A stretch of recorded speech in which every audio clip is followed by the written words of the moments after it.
you cruising through life not always knowing what direction you were headed? Let Live on Purpose with Dr. Paul Jenkins be your guide.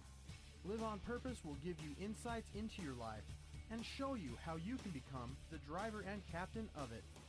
No more aimless wandering. By learning the principles that govern happiness and wealth, you will be able to make personal progress that you have only dreamed possible. And now, here's your host, the shrink who expands your life, Dr. Paul.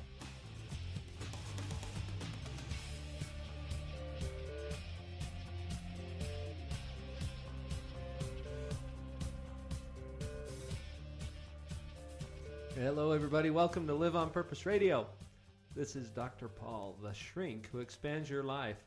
I'm excited to be back. I took about a week off to go visit the beautiful Eastern Caribbean. This was the Marital Magic Cruise, number 2. We did one last year as well. That was number 1. And this one was number 2. And I am back in the studio. Today is Valentine's Day, February 14th, 2008.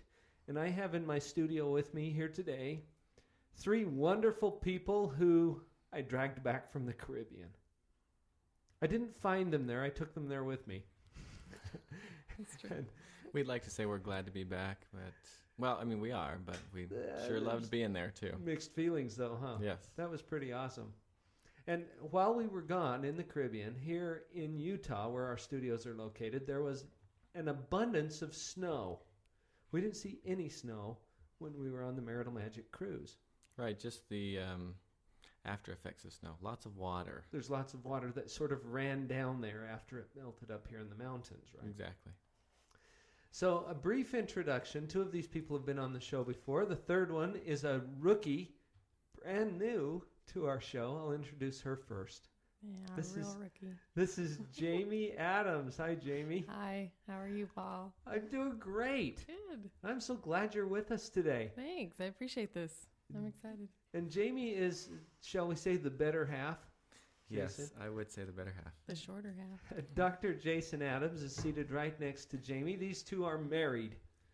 This is true. Very happily, I might add. That's going to tie in really well to the topic of our show today. I already told you that it's Valentine's Day. And we're going to be talking a little bit today about increasing fondness in marriage. So we've had kind of a fun discussion leading into this today prior to the show. But Jason and Jamie, thank you for being here today. You guys have a wealth of experience that we're going to mine a little bit today.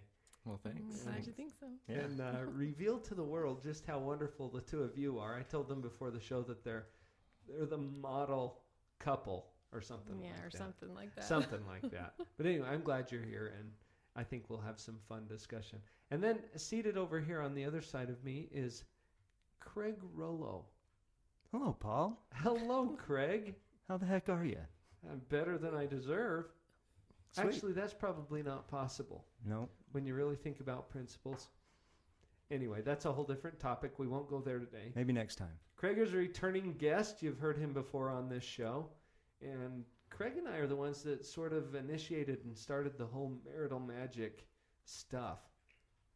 We do retreats. We've done 2 cruises now. Craig, you and I both presented on this last cruise and had a good time doing that. Correct. And we're branching out. We've got another couples retreat coming up next month, which we have opened up to all of the Creation Tree coaches. So it's gone beyond the small boundaries of the Marital Magic team that started this whole thing. It's no longer just you and I. It isn't, which is a good thing. Yes. Because you and I are getting old and feeble. Speak for yourself. That's true. We're not really old.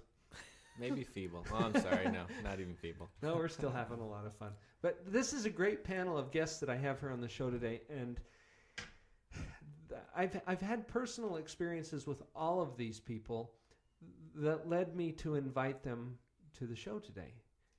And so I want to start a little bit of discussion here that has to do with the relationship of marriage and the type of relationship that you can form if you apply the right kinds of principles. So I'd introduce this topic as increasing fondness in marriage, and I can give you a little bit of background about where that's coming from. In fact, Jason, you and I did a show pretty recently. Yeah, probably a month ago, I would think. I believe, yeah. And we talked about some similar things. And you mentioned something on that show that I wanted to call our listeners' attention to, and that was the idea of a positive sentiment override. Correct. It was coined by John Gottman, a well-known relationship researcher. Mm-hmm. I actually heard Dr. Gottman speak in Salt Lake City several years ago. He's a delightful person. He's very engaging. And you can pick this up in his writing, too, because he's the kind of person who's really well connected to people. And he has done all of this research on relationships and specifically marriage. Could you, Jason, take just a minute and review that concept that we talked about before related to positive sentiment override? What is that, and why is it important in a relationship? Sure, I'd be happy to do that, Paul. Sentiment override in general really has to do with kind of the pervading feeling that's in a relationship. And the way Dr. Gottman explains it is that it's really easy to fall into a negative sentiment, or another word for sentiment is feelings. So a negative kind of feeling generality in your relationship, because negativity can come so freely and almost without trying. So when he talks about a sentiment override, it's the type of feeling in a relationship that prevails. And so if you're in a negative sentiment override, you're in a relationship where you feel negatively about each other, you're more likely to be bothered or react to the way someone does something, and that can happen in marriage relationships quite a bit. So his idea about making sure that there's a positive sentiment override is to say that through the right amount of work and effort, you can make sure that there's a positive overriding feeling in your relationship, much the same way you would be with most of your close friends. You usually don't spend as much time with your close friends as you do with your spouse or your children. And so you don't focus a lot on the little things that might bug you. You focus on the good times that you have together. And so there's this feeling of positivity in the relationship where if something does happen, you're going to give each other the benefit of the doubt, almost always. And so positive sentiment override is the place you want to be in any friendship relationship or really close relationship, like a family relationship with a spouse or a child, because that's where you're going to give them the benefit of the doubt. You're going to, say, hey, this is maybe what this felt like, but it probably meant this. Maybe they're having a hard day, instead of, oh man, they're always like that. They do this to me all the time, and that's the negative sentiment override. So positive sentiment override is where we want to be, and Dr. Gottman suggests that it takes effort, that I can't remember if we said it was Gottman or Seligman that said something about a 5-to-1 ratio.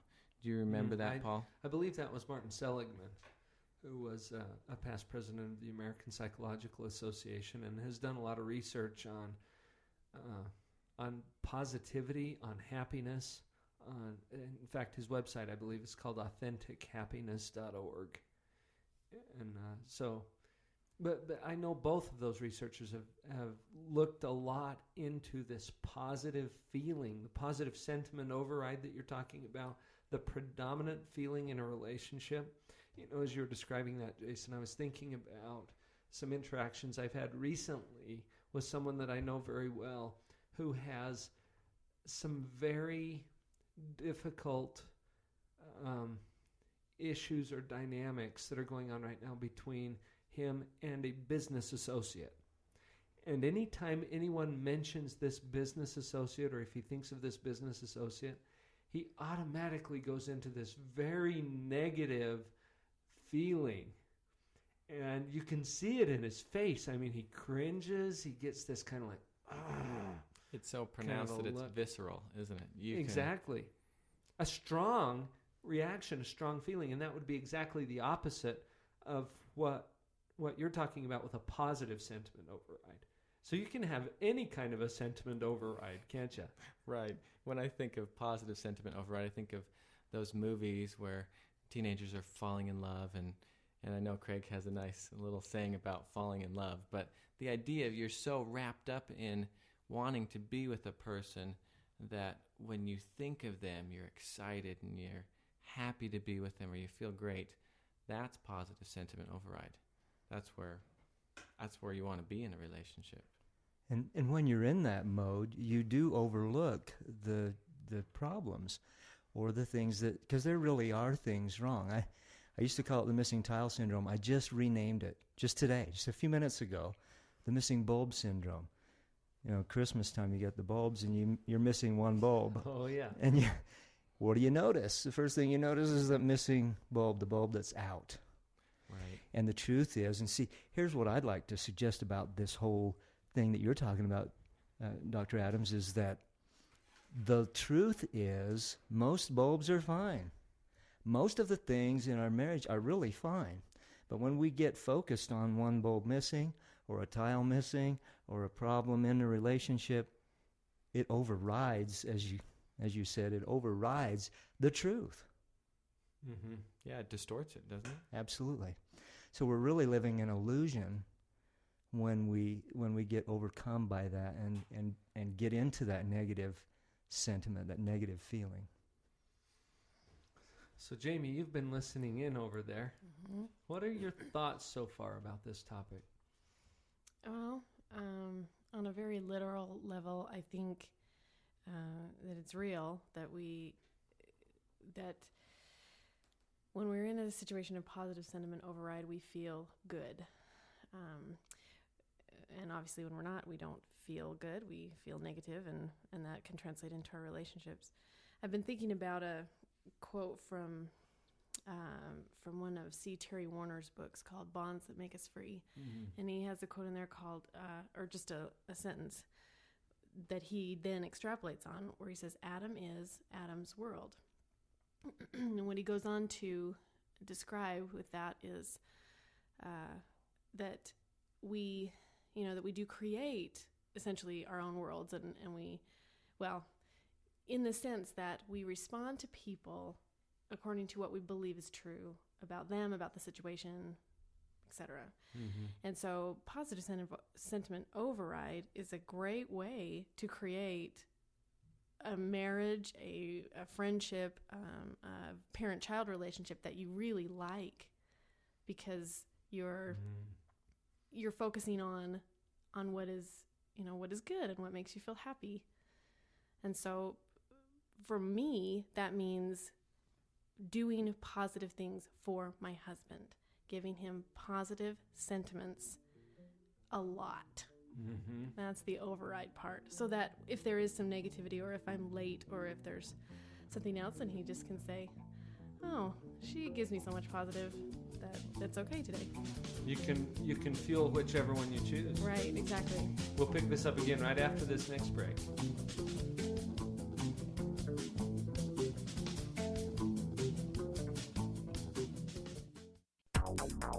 If the pile of books you want to read is growing faster than the pile you have read, then Abundant Reading Systems can help you. After taking Abundant Reading Systems course, I dramatically increased my ability to expand my knowledge in a much more efficient way. My fastest test today was in 7,000 words per minute. I highly recommend this program. From what I've seen it do for other people who've been through the entire program, and from what I've seen in myself today. I've teamed up with Abundant Reading Systems to offer a single-day intensive speed reading workshop that will at least double your reading speed, guaranteed. This belief started to grow inside of me that I thought, I can really do this. I can read, as fast as I let myself read. And ended up doubling my speed reading time, which was really good. This is David Hinton, founder of Abundant Reading Systems. I want to personally invite you to join us for our next event. Visit AbundantReadingSystems.com now. Abundant Reading Systems, reading at the speed of imagination.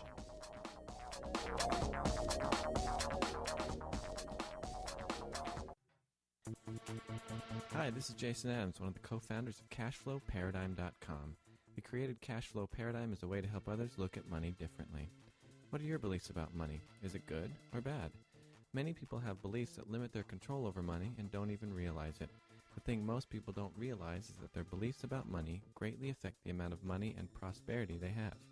It's all about your paradigm. come play a fun game with us called Cashflow 101, created by best-selling author Robert Kiyosaki. Come meet new people and check your paradigm as we learn principles that govern our personal and financial lives while having fun together. Currently, we are holding monthly game nights in Provo and St. George, Utah. Go to our website at www.cashflowparadigm.com to register for upcoming events. That's www.cashflowparadigm.com.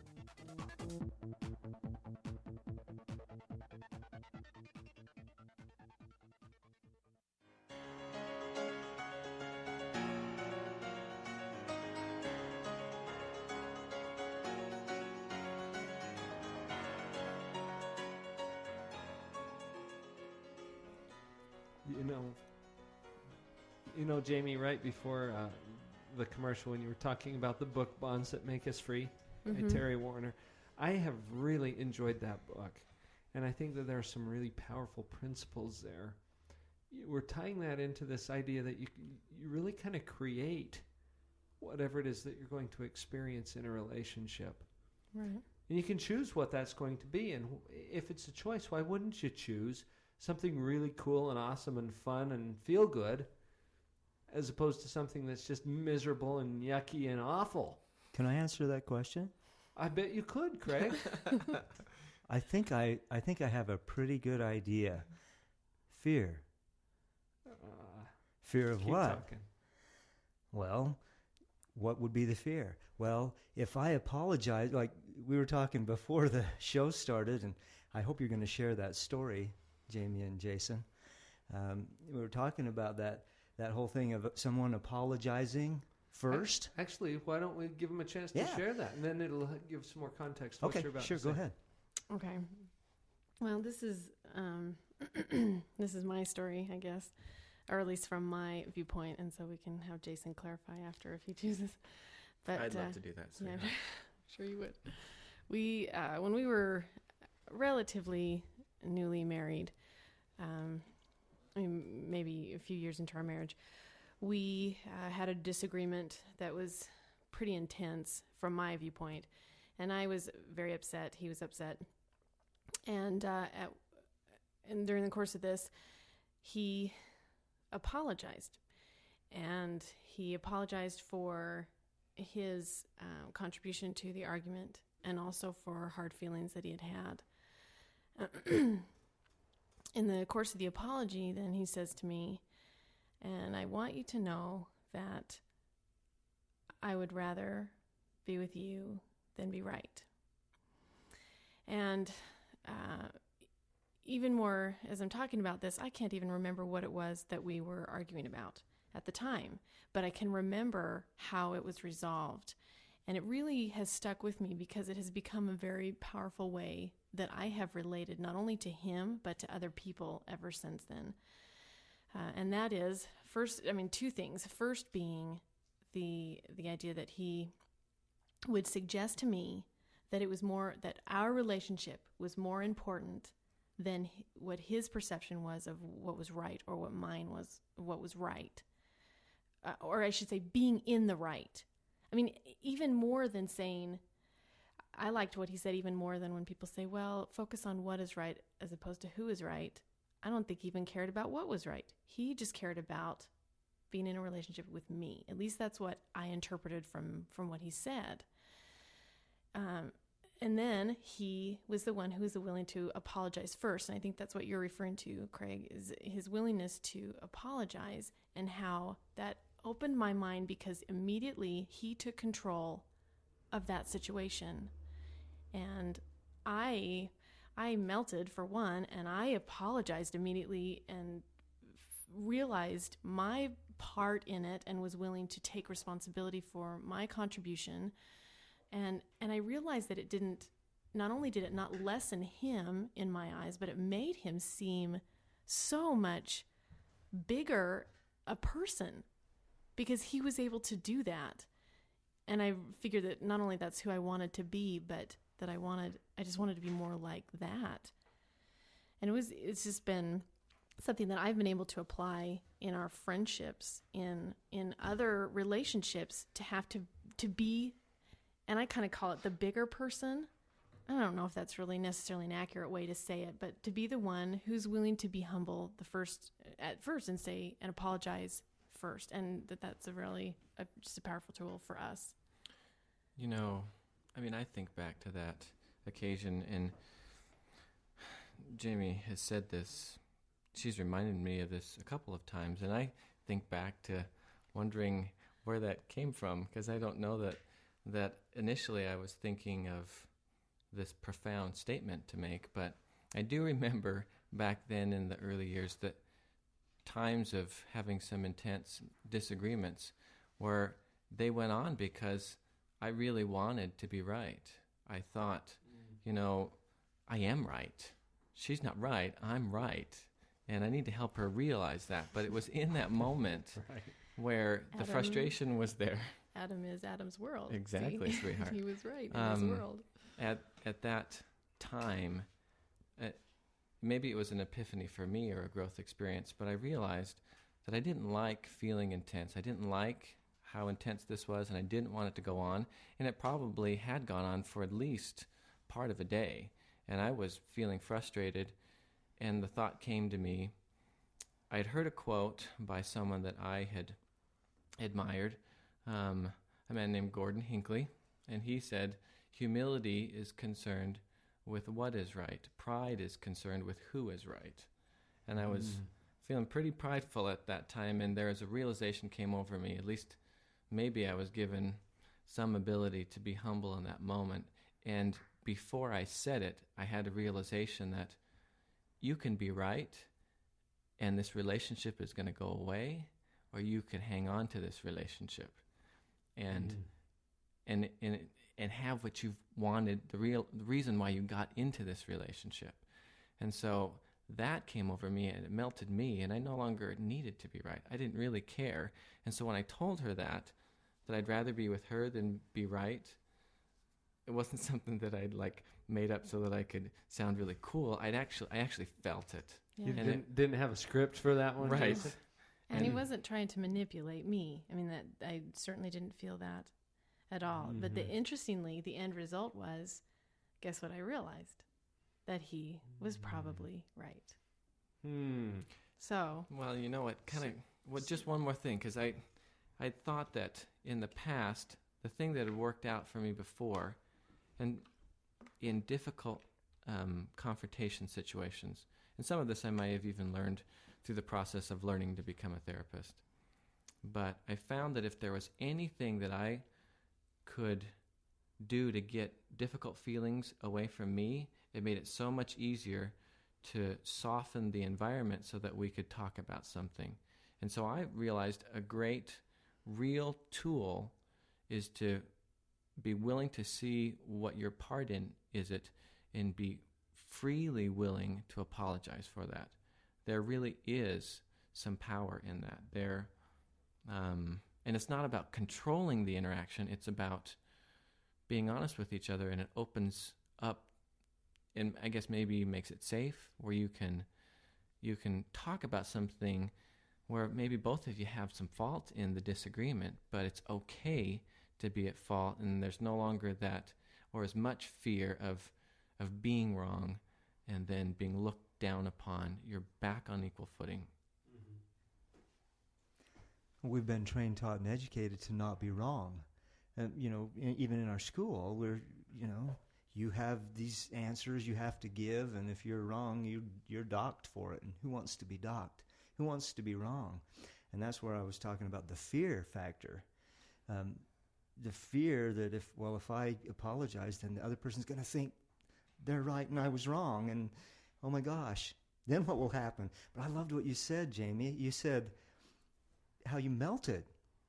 What happened to the fondness factor? Oh, it went up. Oh, my respect phenomenally. for him, my feelings about myself, everything. See, my wife had to teach me that. She did Craig, that. I think She's our done that wives too. teach us all that. Yeah, Not Jamie's for done us. plenty of teaching to me also. But in that interaction, her response further melted me.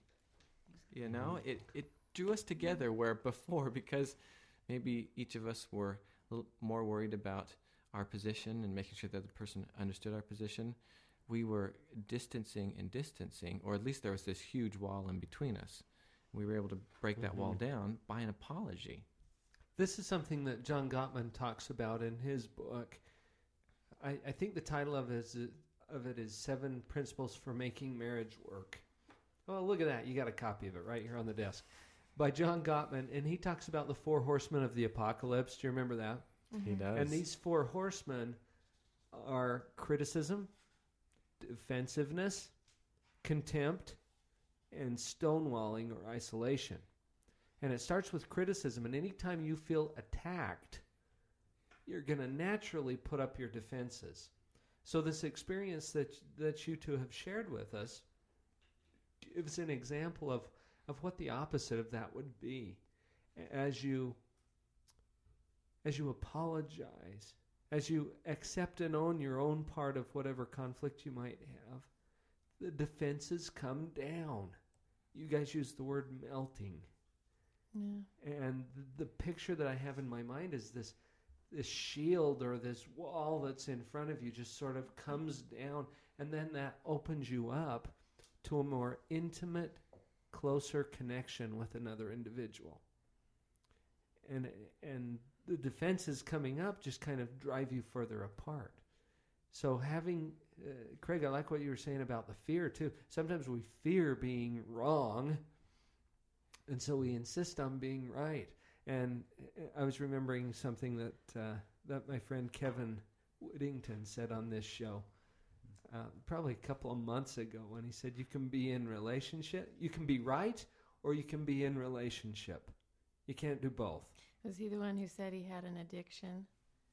That he was addicted to being right, and that was something that he was... I think he might have mentioned that too. I thought that was a funny way to... Because I can see myself and, even a few others that, have that type of addiction as well. And it's a hard one. We get so uptight about that. But Jamie, you gave a really good insight to that too, when you said that as your defenses came down, and as you saw Jason's effort to get close to you and to reinforce his commitment to you and to really communicate to you that you're more important than any issue, your defenses came down and you were willing to consider that his position maybe was a good position. Right. Yeah. And then you'd consider it. Yeah. and it goes, the idea of kind of being able to give each other the benefit of the doubt. And it's definitely been something for me that has been a hard one to really wrap my mind around and to be consistent with. But giving the benefit of the doubt can save any relationship. Being willing to look at something from somebody else's perspective. Mm-hmm. That's right. There's a lot of give it. There's a lot of directions we can take this. Stick with us. We'll be right back.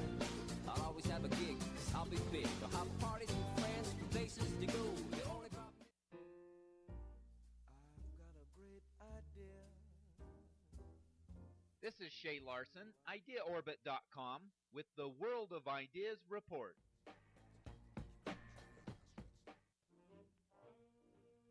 Get out the wipes, because this could get messy. Or maybe not. Would you ever believe that you could use diapers as your next $1 million idea? That is exactly what Charlotte Folks did after being fired from her job.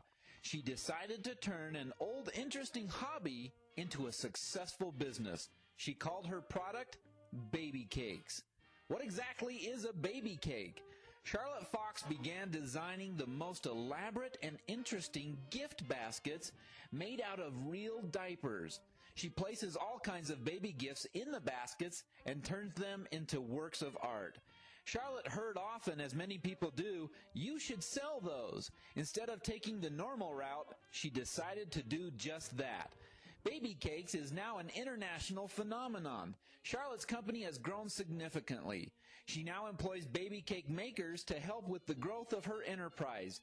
If you are looking for an idea, it might be just under your nose, even if you have to pinch your nose to look at it.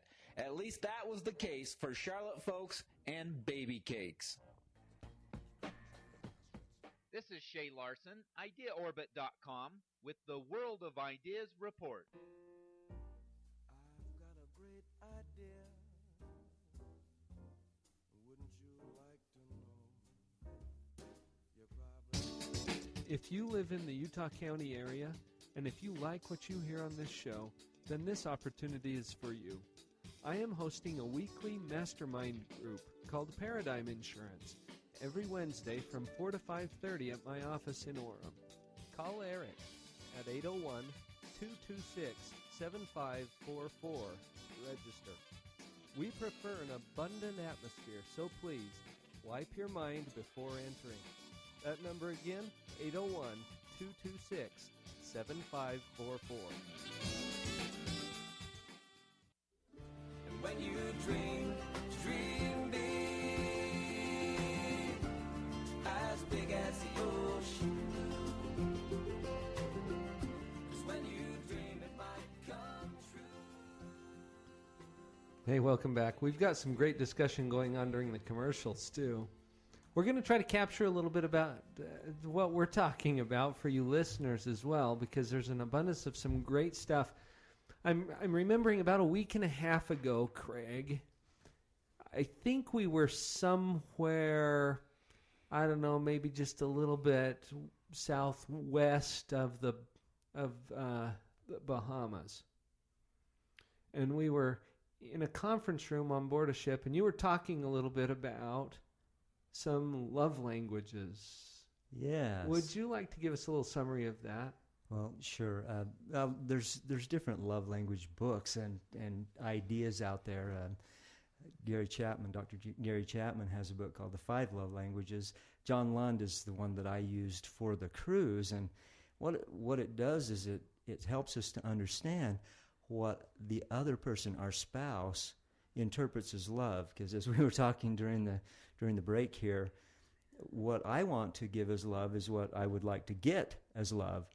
And that's the golden rule. Do unto others as you would have them do unto you. But the platinum rule, everybody knows the platinum rule, right? We're going to hear it. Are you sure? I sure hope so, Craig. The platinum rule is do unto others as they would have you do unto them. So what we want to find out is what does my wife or what does my husband interpret as love? I used the example of the back scratching thing. The husband grew up in a family where there was none of that touchy-feely stuff, not lots of that kind of thing. And the wife, that's all they did, but they didn't know that before they were married because they didn't do a lot of that. But when she wanted to express love and she scratched his back and he'd say, "Ooh, yuck!" Yeah, it sounded irritating maybe. Yeah, absolutely. And what did she feel when he rejected that expression from her perspective, her expression of love? Well, you're rejecting my fondness, my love. Yeah. Which is very personal. It can be interpreted that way. Well, and I've taught before, there's always a personal and an impersonal component to every offense. But that's another show too, I guess. When you attempt, though, to communicate love and fondness and closeness and intimacy to another person, and that is rejected, that is a very, very difficult position for a person to be in. It is. Yeah. Jason, you had an insight about this as well on the cruise, and then as we've talked about it since, about just the knowledge of this dynamic can be helpful. You want to comment about that a little? Sure, I'd love to. You know, the thing that strikes me about this, and Jamie here, we were having a discussion about this. She's read Gary Chapman's book in depth, and she said for her, the thing that made the biggest difference was realizing that there are different ways that people express and recognize heartfelt love from others. And that fact alone, just the fact of realizing that there may be other ways to express love and that your spouse may recognize it in a different way than you are used to. And the fact that that happens in marriages or in relationships in general makes a ton of sense to me from a psychologist standpoint and working with families. Most of us grow up in families that have different histories than our spouses. Just the way that Craig gave the example. In one family, there's a lot of touching, and that's how they show affection. In another family, not a lot of touching. Maybe words of affirmation or saying you did a great job and praise. In another family, it could be, you do things for each other, and that's how you show the love. And if you don't spend a lot of time in your courtship realizing that there might be different ways you did things, you could easily go into your relationship and feel rejected and feel that the deep way you're trying to show love to your spouse is not being recognized, and then you start shutting down and you start not wanting to show love, and that's the beginning of this process of distancing. So, Jamie, you're the one who sort of introduced some of these ideas to Jason. Sounds like this is a pattern. Well, he's the psychologist. He got his doctorate, and I read he reads all the textbooks, and I read all the pop psychology, and then we discuss it. Well, I also said earlier in the balance. Okay. We were talking in the break that Jamie and I's relationship is a great example of synergy in a relationship. She gives me the cliff notes of all the cool books because she loves to read, and so they're like, oh yeah, I know a little bit about this book and that because of Jamie. Yeah. Because you've had the introduction. Well, Jamie, you read this book by Dr. Gary Chapman called The 5 Love Languages. Could you I think Jason's been sort of skirting around this and sort of summarizing a few of them. What are these 5 love languages? According to Chapman, and I know there's other versions. Craig, you mentioned Lund. Yeah, John Lund has just 3. There's 3, so you want 5, you want 3, I don't know. But the key factor here is that there are different ways that people experience it. Let's just kind of go over the 5, at least for our listeners, to give them an idea of what we're talking about when we mention these love languages. Do you want to summarize that, Jamie, since you've read that book? Sure. I think he uses the word languages just to represent, obviously, the way that we communicate. And the first one he lists is words of affirmation. And just as an aside, this is the one that's tends to be more common for women, but also is a very prevalent one in American culture and society. And he does comment that different cultures recognize love differently. Americans were a very verbal culture, whereas other cultures will do other things. For example, the next one is quality time. Before we get too far, though, while we're on words of affirmation, what does that mean?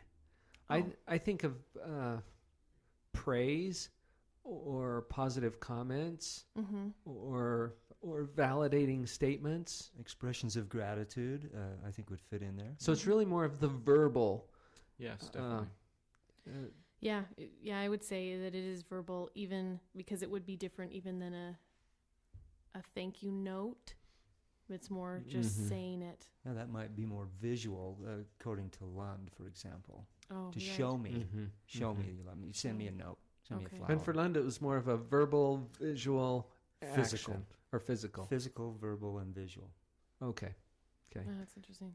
And as a side here, that very first one is one that Jamie's very good at. In our podcast, the last one that you and I did, Paul, we talked about being grateful for your spouse and in private and public ways, genuinely grateful. And that's one thing that Jamie does for just about anyone that she knows. She does it well for me. She'll say nice things. In fact, she just did it on this podcast, right? In that she does it very naturally. She made me look good. And Jason, this is really good information for you, because as you see Jamie doing that, she is revealing to you what her love language is. And if you tune into that and you start doing that too, and you do it as well, Jason. I've heard you do it. Yeah. I know Vicki has trained me to do a number of things too. It's good that we can get information from each other that way. Jamie even did it to me on the cruise with the song. She did some of that to me. That's right. I don't remember that. Yeah, she does it even when she doesn't know she's doing it. She does it unconsciously. That's right. Naturally. It's part there. of How you feeling, Jamie? Yeah, no, thank you. Appreciate it. Is this the kind of love that you recognize, Jamie? Yes, I do. I do very much, and I appreciate this. This is great. I could just sit here for a while. Just bask in Yeah, that. You that's can go replay it, too. Yeah. I mean, it's That's all right. recorded. It's all recorded. So the second one, quality time? Yes. Second one is quality time, and that's just obviously what it says. It's time spent with someone alone. A lot of women, my friends have expressed their desire to spend more time with their husband on a date or just in a situation where they're not on the phone or they're doing something else where you're getting their full attention. Children especially love this one and grow and flourish when they have quality time from their parents. I was just thinking as you introduced it that may be a developmental issue too. Because different people have different needs and preferences and wants, but I really think that developmentally children respond very strongly to that quality time. So meaning at different stages or ages that there's that love languages can be different. I've never thought about that. That's well, and from parent to child, how powerful is it to tell your child that you love them? And then what if you were to actually spend time with them too? Right. No, that's true. What a concept.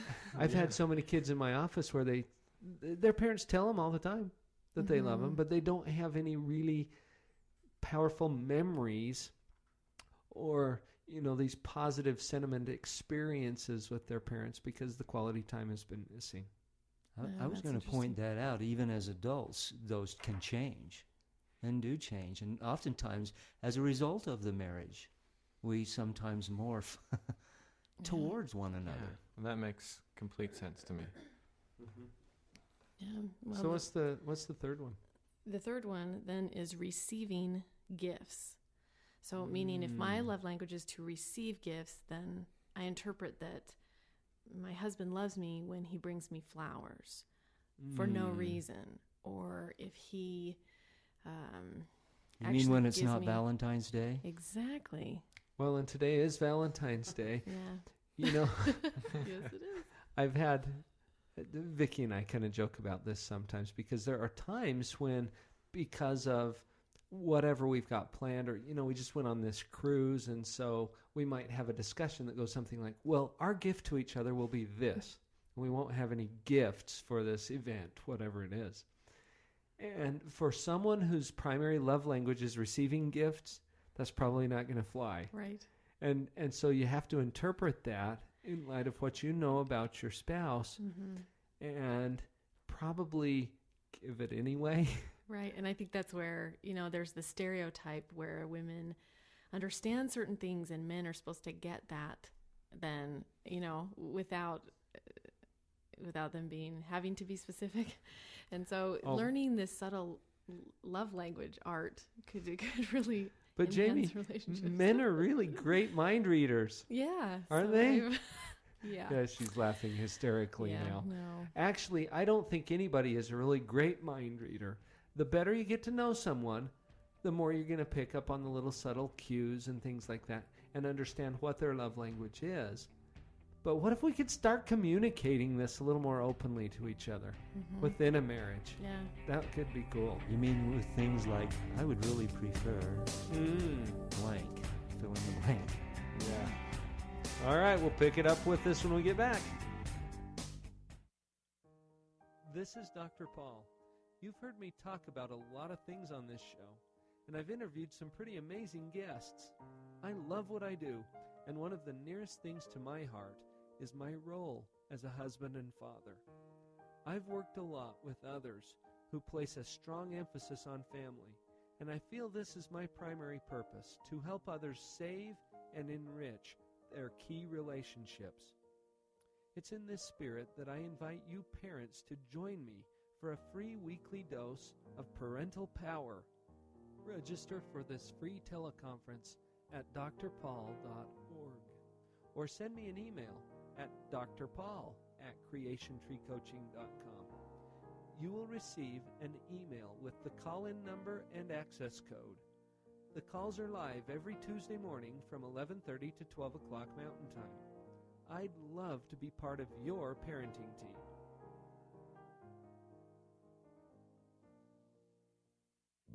Hello, Live on Purpose listeners. How many times have we heard Dr. Paul talk about one of his favorite books, The Dog Poop Initiative, a true story by Kirk Weisler. Well, where does he get his books at?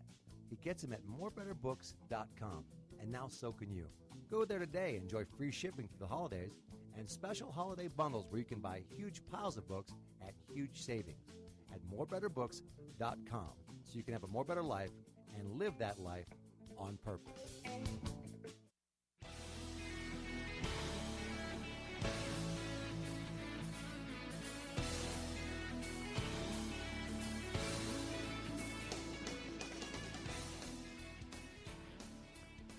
So we've talked about the first 3 love languages. We've got words of affirmation, quality time, and receiving gifts. And Jamie, you were talking about some things during the break about the gift receiving, because that's really not your bag. Yeah, no, I was just sharing the fact that I'm not a stuff person. I don't like extra stuff. If there's too much stuff in my house, I'll just start taking loads to DI before Jason can even protest.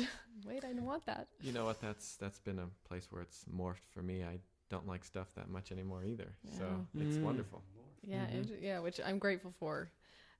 But that being my thing, if someone gives me a gift, especially if it's something that I just don't need, like I've got enough candles and lotion to last me the rest of my life.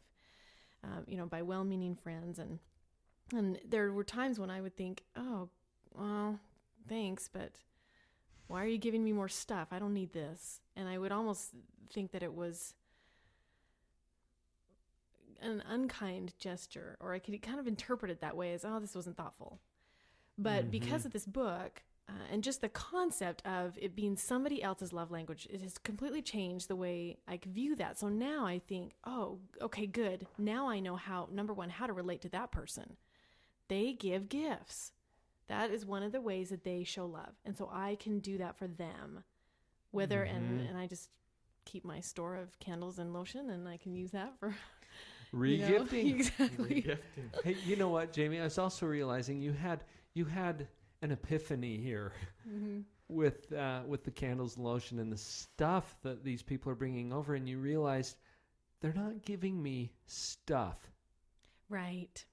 They're expressing their love for me. Right. And caring. And when you receive it that way, and it's not about the stuff, then the stuff doesn't matter. Right. And you could, as soon as they leave, you could get rid of the stuff and still have the gift. Yes. Which is their love and their appreciation and admiration for you. And the fact that they took time to think of something to give, that thoughtfulness is part of the gift. It's the thought that counts, sort of thing. Yeah. Yeah, exactly. And to be, and especially when it's a close family member, for me, a parent or one of my, because Jason and I are pretty good at communicating what works for us. He knows that I like words of affirmation more than most anything else, and I know what he likes. But if it's someone else that I don't want to disregard their love for me, but to be able to, like we said earlier, give them the benefit of the doubt immediately. Oh, what else could this mean? Oh, this could mean that they love me.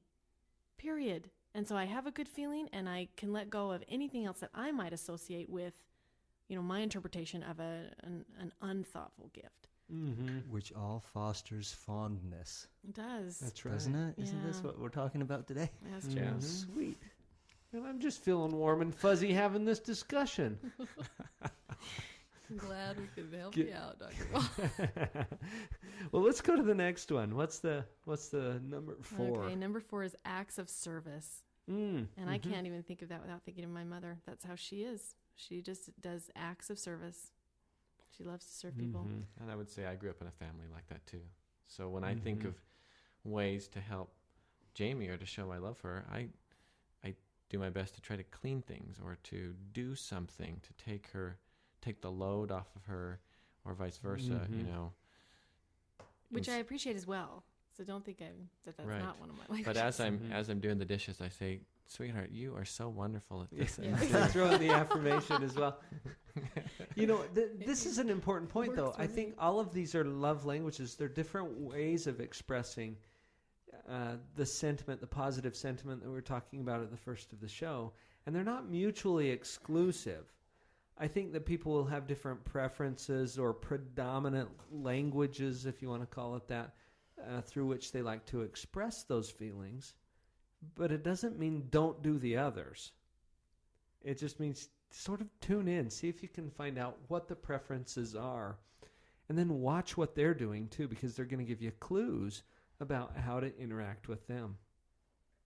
This morning, Debbie gave me a whole bunch of little hearts, and on each one was written something that she really appreciated about me. One of them was doing the dishes, you know. That's awesome. So cool, she really appreciates that, and I felt great about it. Because I'm with you, Jamie. I like those affirmation things. Those are big to me as well. That's cool. That's a great idea. I'll have to use that. It is great. So this acts of service is more of a show me that you love me. Right. More than a tell me that you love me. Yeah. Mm-hmm. And that's, again, I'm not saying just, pick one or the other.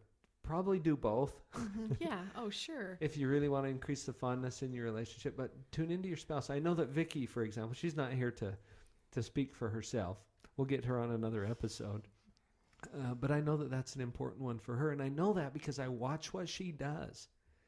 And Adam over here at the computer can probably attest to this as well. She spends her days performing service for her family and for other people that are important to her as well. But when we were gone on this cruise for a week, it was kind of funny because one of our sons, who's just younger than Adam, was speaking to a group of people on Sunday, and he mentioned that his parents had been gone for a week, and he says, and during this week that they were gone, we were more productive than ever.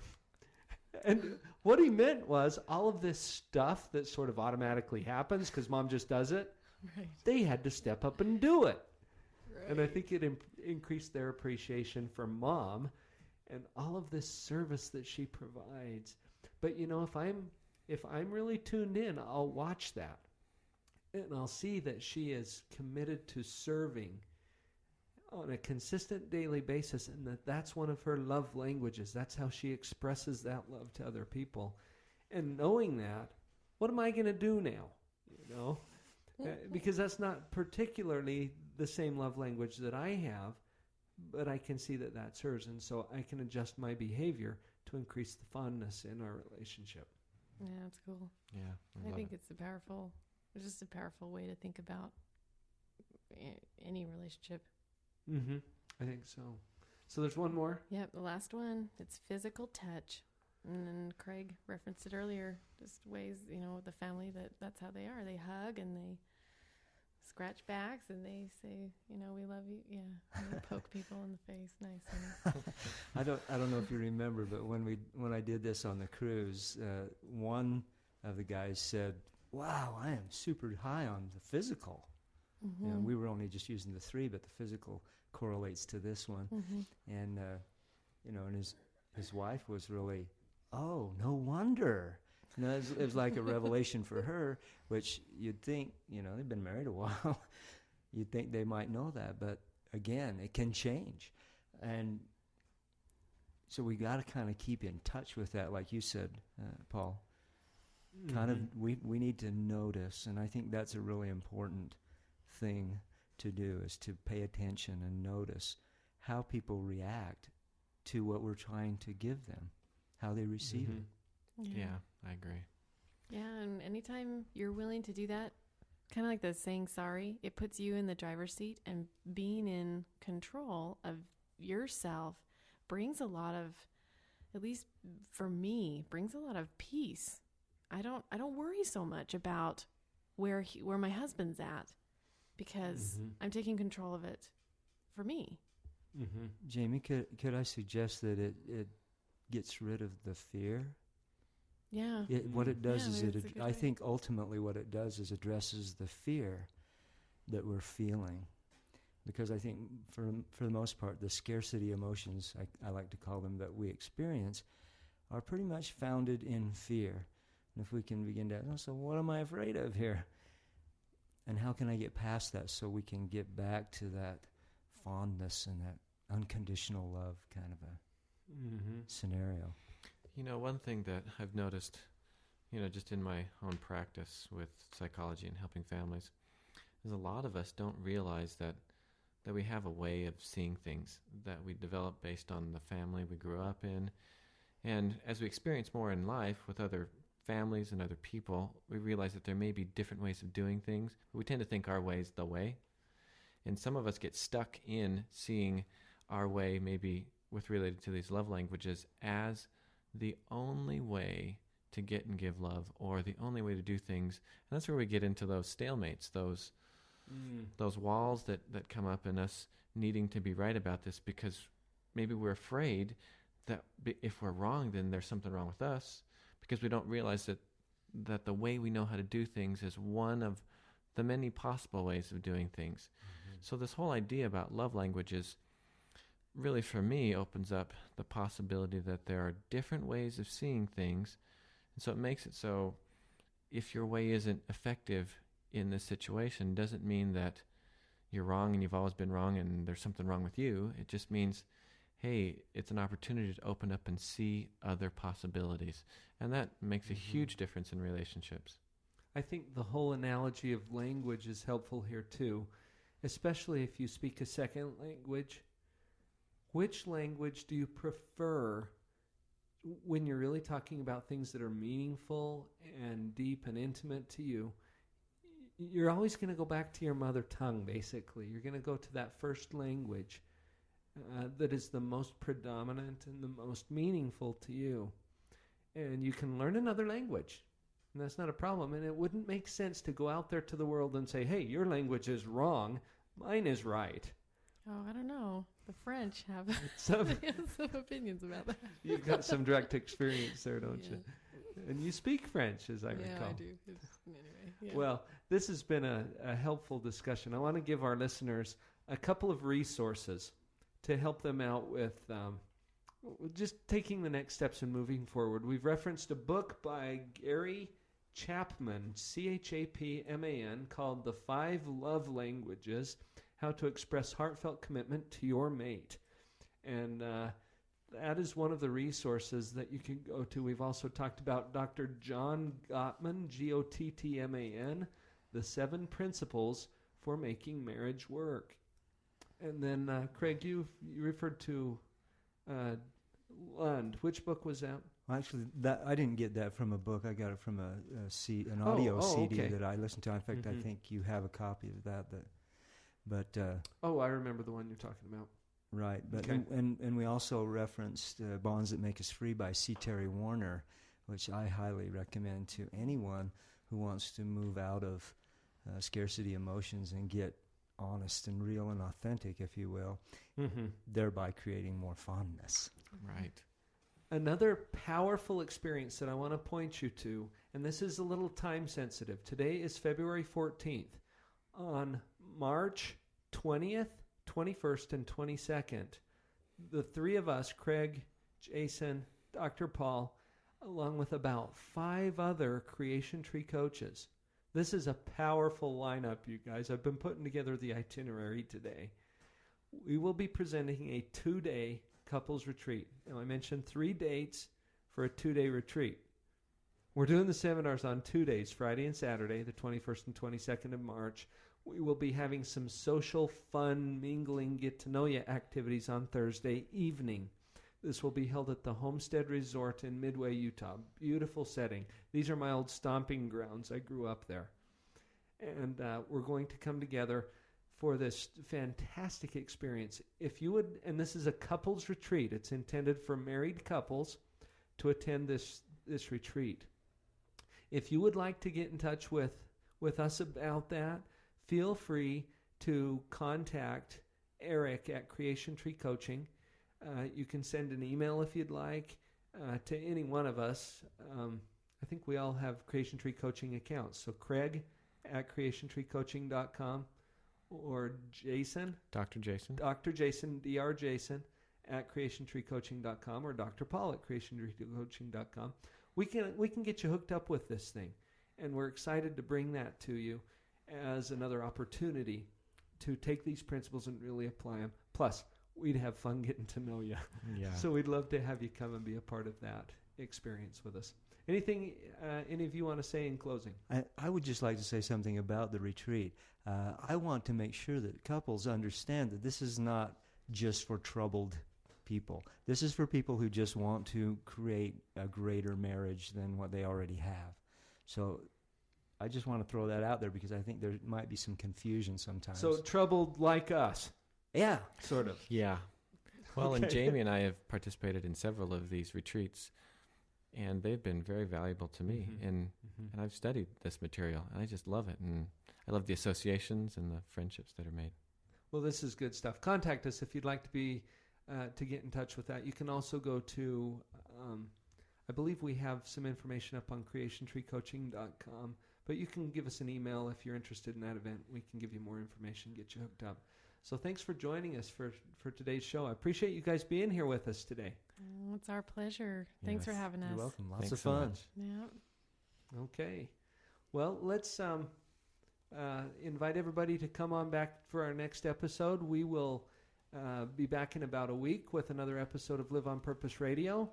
And in the meantime, go out there, make some light in this world, live on purpose, and have a great time. Keep smiling, everybody. Happy Valentine's Day. We'll Thank catch you, you next Dr. time. Paul. Thanks, Dr. Paul.